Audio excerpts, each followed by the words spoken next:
The truth is, the styles that we attribute in order to organize classical music, as they call it, into stylistic time periods, have many composers who don't fit the box. They didn't know that they are not romantics or that they are classics, late or early. They were just surviving in their time, and they received a little bit of the past for which we today know way more than they did. I wonder if to a certain extent it's not a double-edged sword, because perhaps they would have been inhibited to write more if they were more aware of their own past. Now, it's true that we know more than them because we are later than them, but also because we have documented a lot of knowledge about their scores, interpretation, performance practice, instruments, copies for those instruments to be replayed today, tuning, positions, ways of articulating, tempi, pitches in terms of the intonation, the singing voice compared to the instrumental development of the keys on the wind instruments, and then the length of the bow of the string instruments, and all the pianistic elements that came from the harpsichord and the lute before that, and then the fortepiano before the modern piano. But in fact, there is a universal message to all these stylistic diversities, is that in many aspects the music, while quoted in different expressions, in different styles of their own time period, and that is social, but as well as industrial, as well as how music was penetrating the different layers of society. The chamber music versus the performed music, the church music versus the music for the entertainment, and music for every occasion, until the 20th century's background music, which is sort of like the opposite of classical music, which brings us to reflection, brings you to compassionate, emotional connection to the meaning of the piece that you hear, and you become part of it, even if only a listener, not that passive compared to the very active player who inevitably is taken by the industry of playing and has to have figured out the stylistic choices prior to that. Mezzo forte in Beethoven compared to Schubert, Brahms, of course, is not the same because it's not the same context. And in Debussy, Ravel, Albéniz, Schoenberg, Berg, and the sense of climax versus continuous development of the melodic line. So, to say that when we teach, we have to organize centuries into quarters or halves. And those of the composers who don't fit exactly because of their time periods in terms of birth and death, and therefore their stylistic, like Rachmaninoff, refusal to go atonal, or Schoenberg, ahead of others, deciding to create his own series, are completely opposite ways of dealing with the status quo or with the inheritance. The first Viennese school, the second Viennese school, the Impressionists versus the Symbolists in France. And I think that once one has the subtlety of accepting that a lot of the music written for, let's say, if not entertainment, but pure music like fugue, quartets, sonatas, symphonies, they were telling their story of their own. They're not only imitating the dances or the voice arias also, but mostly not. And they created their own purpose beyond form. Even if the forms, like Haydn's first Viennese school, was defeated by Beethoven, whose necessity to express himself more freely, brought in by breaking progressively the shape of the form, which was too tight for him, for his expressive blossoming of his ideas and his meaningful notes. And so, if he had been more obedient as a Haydn student, he would have just stuck to the rules.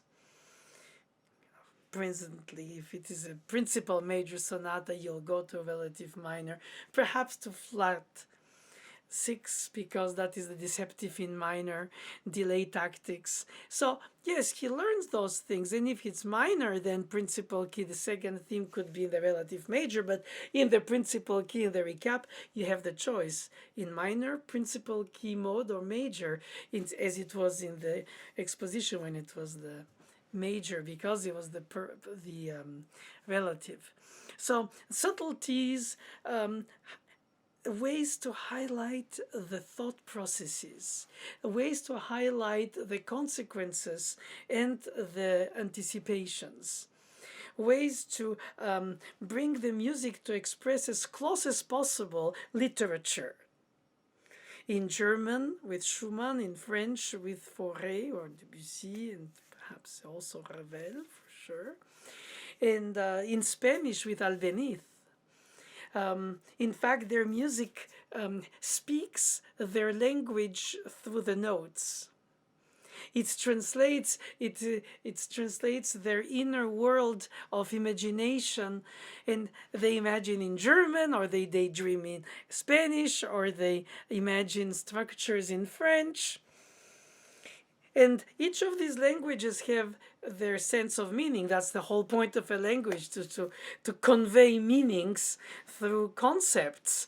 So it's very much of a intellectual exchange when two people speak the same language, or hopefully understand it subtly enough in whatever number of words they know of each of these languages, so then they can exchange, misunderstand, or acquiesce. Symphonos in Greek, the voices in agreement, or you can have it in the layered voices of the polyphony, where they collaborate to create a harmonious organization of the sounds, not a collisional one. And in the later say early 20th century, late 19th century, the concept of dissonances and collisions, and the music expressing the chaos, not anymore of nature that was supposed to be shaped by the form in the first Viennese school. It becomes the shaping of the chaos of human nature, with all these horrible wars, minefields, and nuclear capacities to self-destruct philosophically. It's an absolute incredible dead end. And therefore, to perpetuate musically expressions of times where an eclipse of the moon was scaring people, that is the end of the world, in ignorance of facts like these, fear is the first answer. Irrational helps cope with the unanswerable, the unthinkable, the unconceptuable. I don't know if that word works in English, but you have to have a capacity to organize your thoughts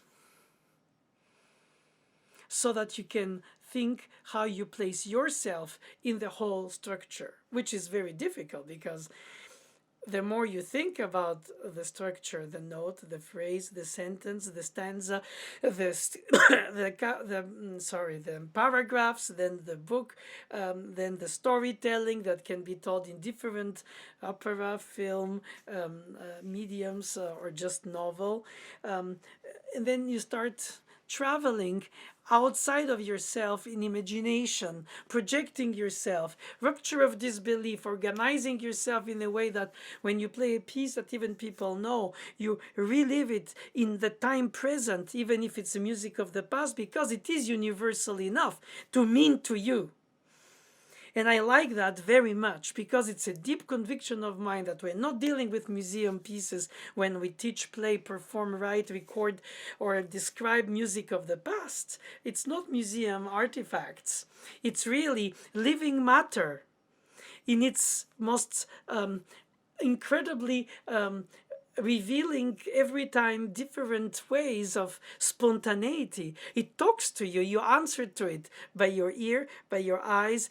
Oh, you analyze this. Oh, you marvel with the ear. Oh my God, this is escapism I want to stay in. Or I want to bring people to enjoy it, and I would like to bring it in a ways that it hasn't been brought before, because perhaps it hasn't meant this way or as much this way to others. It means a lot of different ways to many people. And so we can disagree and say, oh, that's not supposed to be. But ultimately, I think we need to be more humble and accept that we can be convinced by their other approaches. But to come back to the beginning of my thoughts, is that I think that in order to organize, we artificially, in the knowledge of the music of the past for centuries, we artificially place Chopin in Romanticism, Beethoven in Classicism, Schubert Romantic, Beethoven already Romantic, and misunderstanding the concept of romance with Roman, which was originally a love novel in Latin, and the storytelling, the courtship of the feelings. And so compared to the formal organization that was to organize the case of nature as the Haydn sonata form, when Beethoven breaks it to express himself quasi una fantasia, meaning in almost total imagination, is the denial of the form and just the substance being the individual. I am the hero of my life. I am the hero of my destiny. I am the hero of what I want to convey to you through my music. Fifth Symphony by Beethoven, Appassionata Sonata by Beethoven, passionately, intensely delivering pieces of an incredible drive that is inside these people who come from very poor backgrounds, most of them in terms of the intellectual knowledge of the past compared to our knowledge of the past today. And still, it didn't stop them going ahead and expressing themselves and leaving for us these unbelievably beautiful gifts of humanity, which keeps on giving. And thankfully today we don't have self-censored people who would say, oh, what's the point? Everything was already written and I have more proofs than before. And I think that ultimately it's not so much about being different or original for the sake of it, or to a certain extent eccentric for the sake of it. No, it is just that you accept that you have a lineage from which you come that is either emotional, intentionally taught, or perhaps just inherited in your DNA. So it's a folkloric, whatever it is, it's part of your musical being, regardless even if you become a musician professionally. You extract from the musicianship that you carry inside you, like the literature, like the imagery, like the sculptures, the paintings, all the readings, and the religion and the sense of sacred or the rejection of it. In any way or shape or form, you place yourself with a point of statements, state of point of mind through your life, and you can change and say, my God, I thought, but no, I don't believe that now, or I should have not thought of this piece as a romantic piece. In fact, Chopin is more classical in his form and Beethoven more modern, beyond romantic in his expression, freed from the formal aspects of the music expression within which you have the expression. Whenever without the form, it just bursts out and it's all about me. So this kind of Western music individualism, the heroism, the sense of the army of one, compared to an orchestra with a soloist becomes so evident as an analogy, as well as the harmonious polyphony, where the organization of the voices are sort of an idealized society. And so, yes, music is also a thought process, like a beautiful, complex, or challenging crossword puzzle, or a beautiful equation of mathematics when you read the six voice Vicercar by Bach, or a five voice fugue from the Well-Tempered. You understand that they can coexist in such beautiful ways. But then in a Beethoven sonata like 106, you have collisional polyphony. And that is what Beethoven uses as a character, as an expression, rather than pure music being the fugue versus the dance or the song. Which were imitated on the keyboard. And here, even Liszt in his sonata uses a fugue as the development of his one cyclic movement sonata developmental format with variations, where you have the fugue no more as a statement of the human mind, but as a genre, as an expression, just like a waltz, or it could be a lullaby, or a sarabande, or a siciliana with a specific dotted rhythm. And the fugue becomes then a characteristic situation, which Bach would have never understood. For him, the fugue was it. It's self-explanatory, just like the emotion of a beautiful mathematical equation. It has all practical purposes, but it's also emotional for those who appreciate a beauty of an equation. So it's like the beauty of the words beyond their meaning, but with the meaning, then they convey thoughts, and the thoughts can be incredibly disturbing, tempting, seductive, rejectful, meaningful, or meaningless. But the sound of the words is by itself music. And so disconnected from the meaning, I mean.